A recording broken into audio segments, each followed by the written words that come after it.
Hello, everybody. This is International Master Sam Shankland, and today I would like to talk about how to become a better Blitz player. So, it's a very interesting question, and there's many strategies, and you have to find sort of the one that matches you.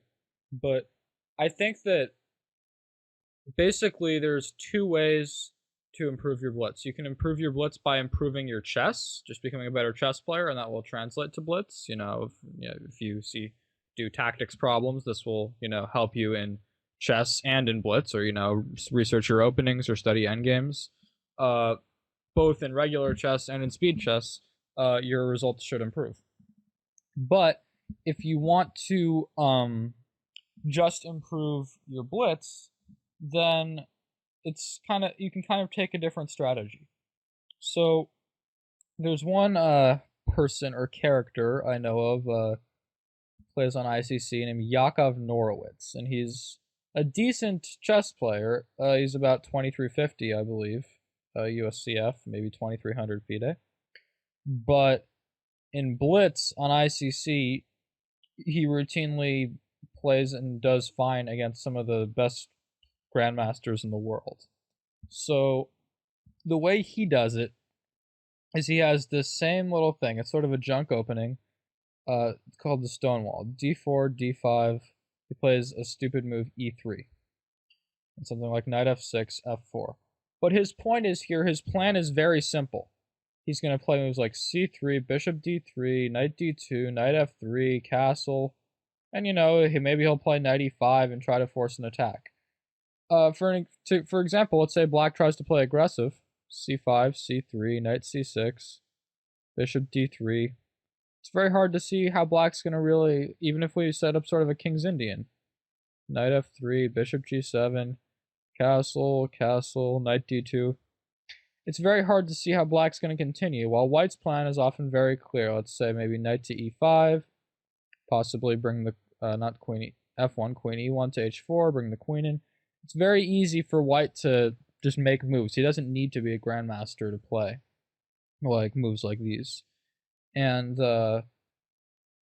in other positions, like, for example, if you were to play d4 but do it more conventionally, like, let's say d4, d5, c4, e6, knight f3, knight f6, knight c3, bishop b4, we get sort of a queen's gambit declined, like, very, kind of very interesting game, and this is sort of the type of opening that I guess you'd sort of want to avoid if you're playing a really good player, because not only will they know more theory than you, but they'll understand the position better. And because for both sides here, it's going to be hard to find the best moves, oftentimes the grandmaster will have an advantage over the weaker player. I mean, more so than they might normally. But in this little junk opening after e3, knight f6, f4, it's pretty easy for white to find, if not the best moves, really good moves. So I would not suggest employing this strategy in a real game, because you're completely giving up anything you have with white, any sort of hope for an advantage. And black will get a perfectly playable game, although his position's a little bit more difficult to play. He's not going to have an incredibly hard time playing it. And in a tournament game, when they have plenty of time, black will be able to find the best moves pretty easily. And you can't really expect much out of the opening, and you might even get an unpleasant position with this big gaping hole on e4. So now there is sort of a middle ground, which is actually something that I've kind of employed. And for example, in a recent game I played in Chicago against a strong young talent from the United States, Darwin Yang, I played d4, d5, but I played c4, so plays the Slav. And then we got to a sort of what is looking like could be a Moran type of thing, but I played b3 here. So this is maybe not the most ambitious move, but I think it's a fine move. And after knight b d7, bishop b2, bishop e7, bishop d3, castle, castle, b6, knight c3, bishop b7, queen c2, queen c7, or sorry, no, rook c8 first, rook a d1, and queen c7. I play knight e5, notice he can't really take it because if he takes back with the queen, I have knight takes d5 with a discovered attack, winning my pawn back. And if he takes c4 first here, after bc4, queen e5, knight d5, I'm actually winning because after queen to queen d6, I can take on f6. If black takes back, I take h7 check, and I pick up the queen. So that's a sort of a brief tactical thing. But so in the game, Darwin played rook fd8.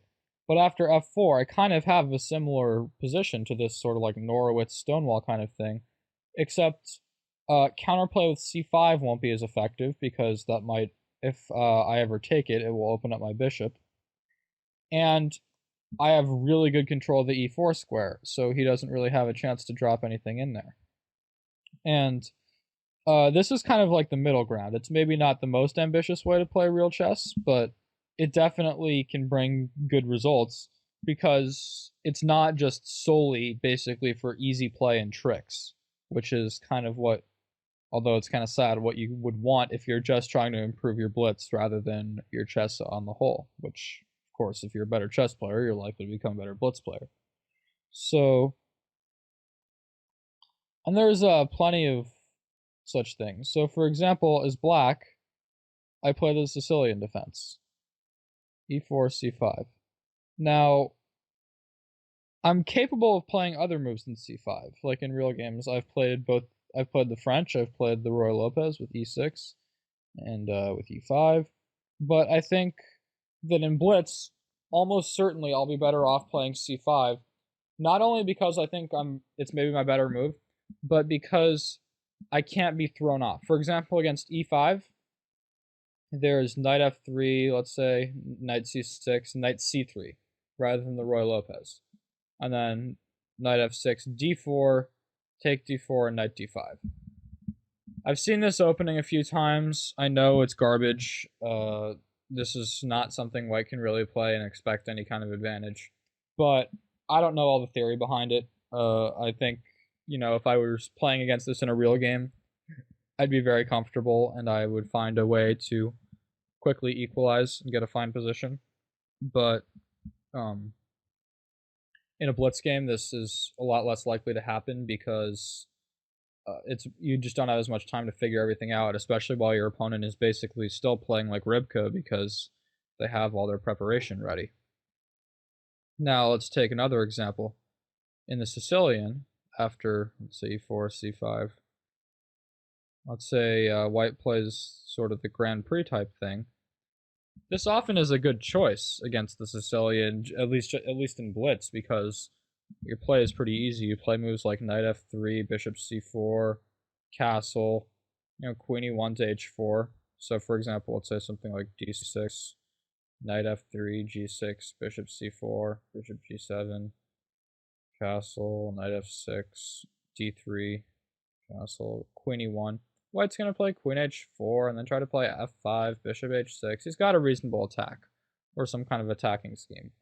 But I would feel more comfortable against this because it's a more natural position to play. It's sort of something that kind of resembles things I've already looked at or stuff like that. So, for black, I might, after castles, realize knight f6 maybe is an okay move, but what if I play e6? It can quickly realize that if white's going to attack on the king side, black should counterattack in the center. And it's easy to generate this counterattack here. And so this is kind of like a really important theme that you maybe want to try something a little bit more offbeat and easier to play, but you have to pick your battles because this one, if black knows to play e6 and knight e7, the position is probably very easy for him to play as well.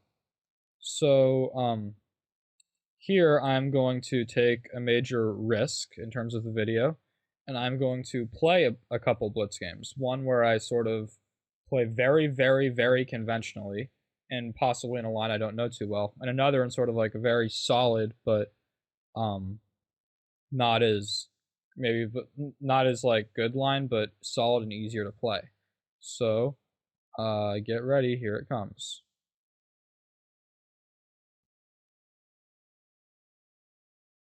Should be starting soon. I'm just waiting for an opponent. Okay, here we go. Okay, so my opponent played e4. I'm going to play e5 because this is sort of something I don't know as well, although it's a fine system. I'll show you what I mean.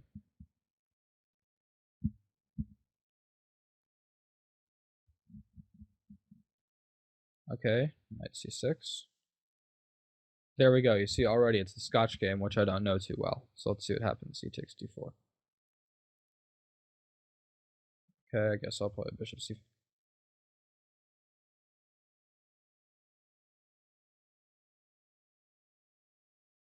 Yeah, already here I'm not quite sure what to do. I don't want to take back with the b pawn necessarily, but I definitely don't want to take back with the d pawn. I think queen f6 is the move here, but again, I'm not quite sure.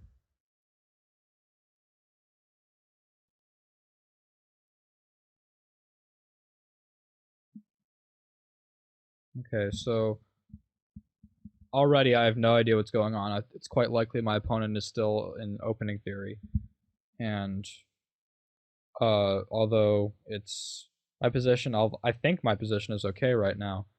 In the long term, he does have a pawn majority that I can't really counter.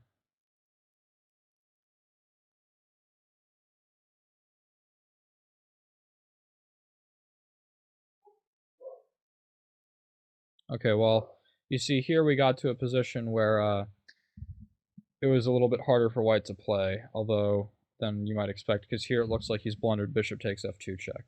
So, although I think maybe it's because my opponent, it looks like, is only 2200 here on ICC. That might have helped me get such a winning position so easily, but I think if you look back earlier at the game, I guess it's only 11 moves, is kind of funny, but if you look back earlier, it felt like I already was in some sort of unpleasant position, and I needed my opponent to make that mistake in order to get anything going. And okay, here it looks like I just have a really good position, but we'll keep looking just to try to look at technique and seeing for maybe swindle chances. So I still, while I'm up a pawn, it's still a double pawn. I can't make a majority just yet, so the game is not yet over.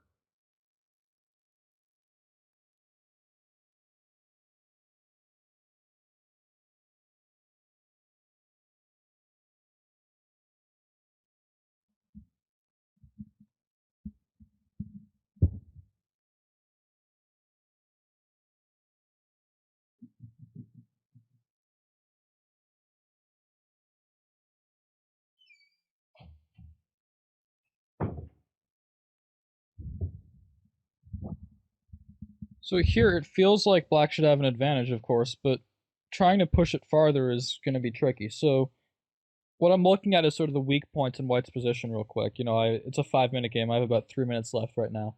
What I want to do is, I see e4 is a weak point, and I see that I have control of the d file. So this bishop on d3 looks very solid. And while my bishop on e6 is good, I think it'd be good for me to trade. Also, that would let me play c5 possibly, so I'm going to play bishop c4.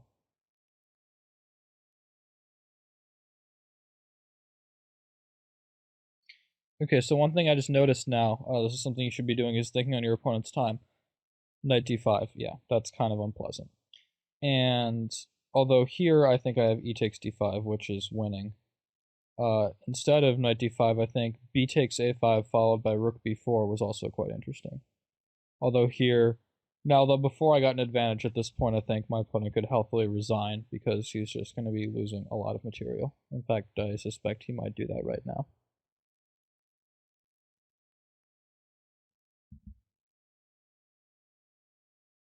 Okay, or not, you know, it's to each his own, on one to resign. Maybe he'll play rook b2, allowing knight e4 checkmate. So check, and then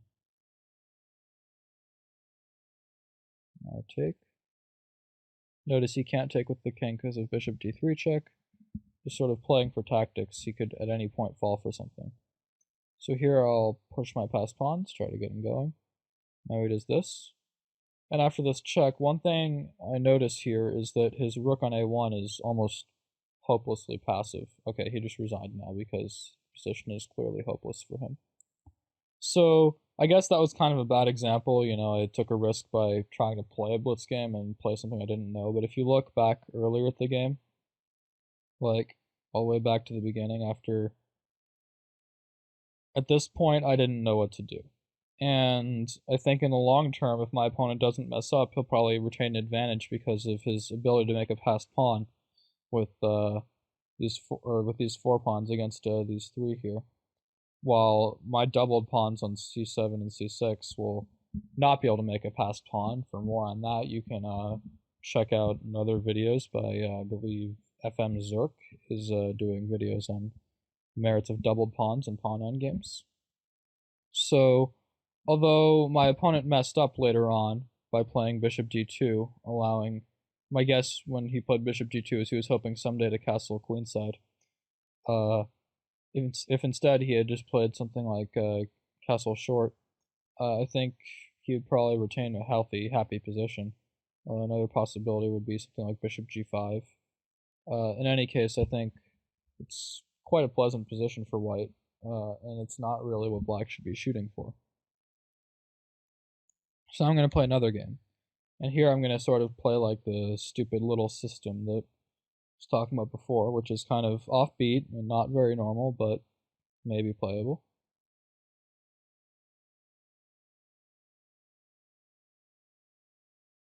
So here I already know basically what all my next moves are. I will barely have to think.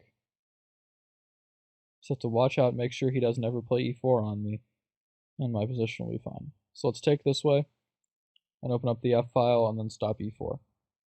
The F file has now been opened, so I have potential to attack. Okay, he's still not really threatening to do anything, so I'll play knight c4, eyeing the pawn and looking at the d6 square. Okay, so he's taking. Okay, so at this point I have an open F file and a queenside majority. It seems like I have a pretty happy position. So, start to develop an initiative. My next move is probably going to be queen f3. Okay, well if he does that, I'll take, and I play queen f3, and it looks like he has too many pieces on prise. Okay, so he tried taking d4, I'll take back, and now I think he doesn't have much to do here. He can take my knight, but then I'll take his knight. He'll be down in exchange. Look at that. We're not even a minute into the game, and already his position is miserable, and I think I basically have a close to winning advantage. Compare that to the last game where I played a more conventional system, albeit one I didn't know that well, where I basically just lost right away, or didn't lose, but I got a worse position, or one I wasn't too comfortable with pretty quickly. And in Blitz, it's important to have a position that you're comfortable with. So here it looks like he's just letting me take all his stuff and checkmate him. So this was sort of intuition. I was thinking, because his queen is so far away that I'll be able to checkmate. It looks like I was maybe a little bit over-optimistic, but even still, he can't really do anything. So I'll just play rook f7 next move, and it's going to be very hard for him to defend. His pawns on the queen side are very slow. You would not have had to do this if you didn't want to. You can just play it slowly if you prefer. So here he won't really have he can check me on any a1, b1, or c1, but he won't really have a follow-up check that does anything. Right now I'm already threatening to win my pawn back on b7.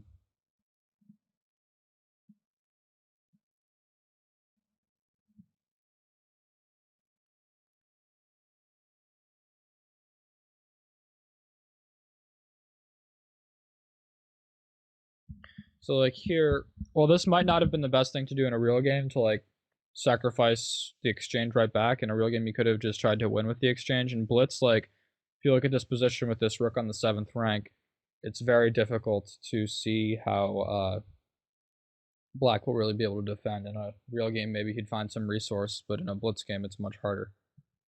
See, he's already burning a lot of time on the clock.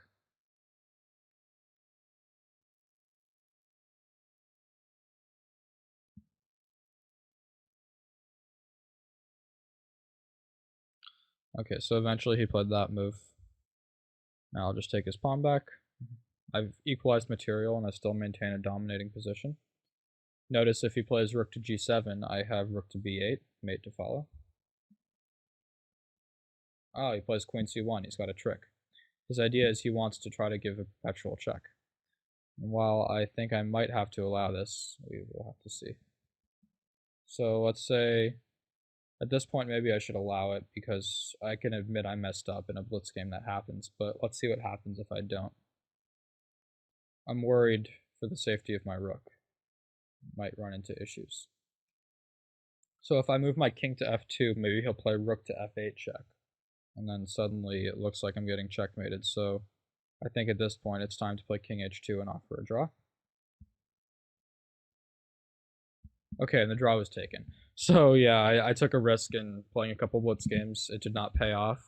For one thing, my second opponent was quite a bit stronger than my first opponent, but if you look at this game earlier on, basically with barely even thinking, just avoiding the e4 threat and opening the f file, I quickly achieved a dominant position.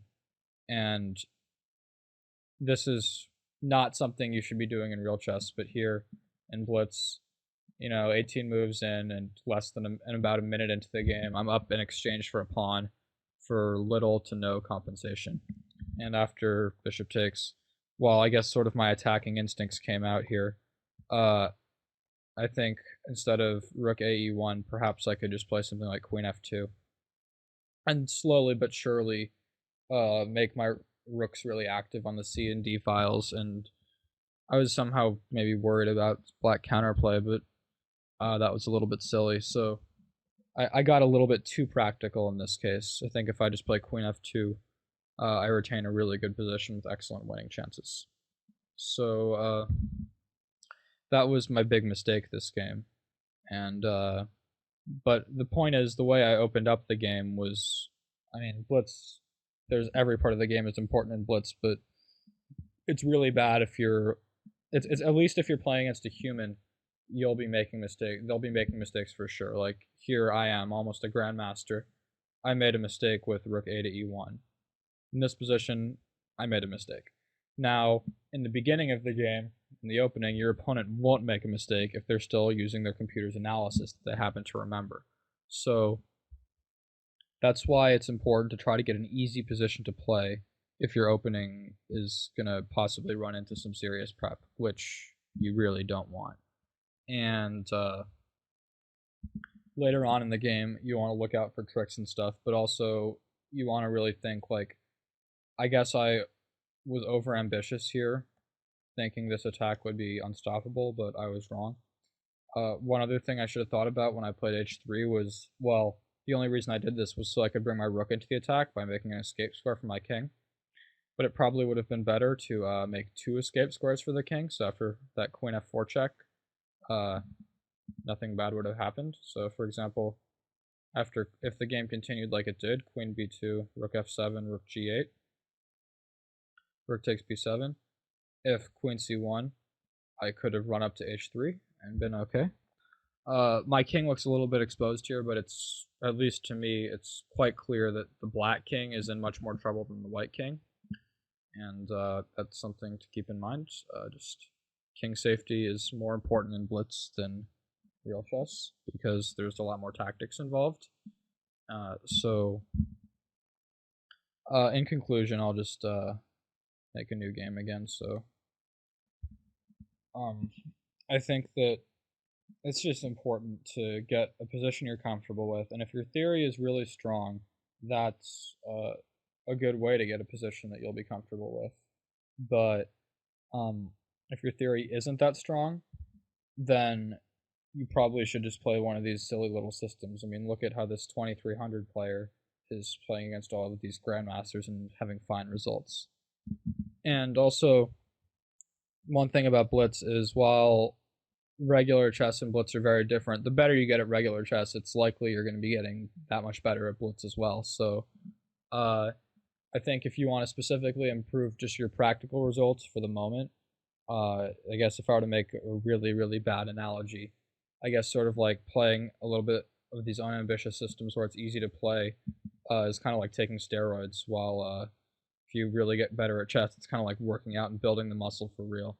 Although, since it's of course not actually steroids to do that, it's completely legal and everything, I would say that's something you can use. And as you get better at chess, that's more. And hopefully, eventually, you'll have huge, big, bulging muscles that will rip your shirt, and then be able for you to show them off. If I were to continue the analogy, that would okay. I'm sorry, that sounded really stupid, but I think I've basically made my point clear that that's one of the important parts of Blitz, and I don't have any other amazing tips for now other than just practice.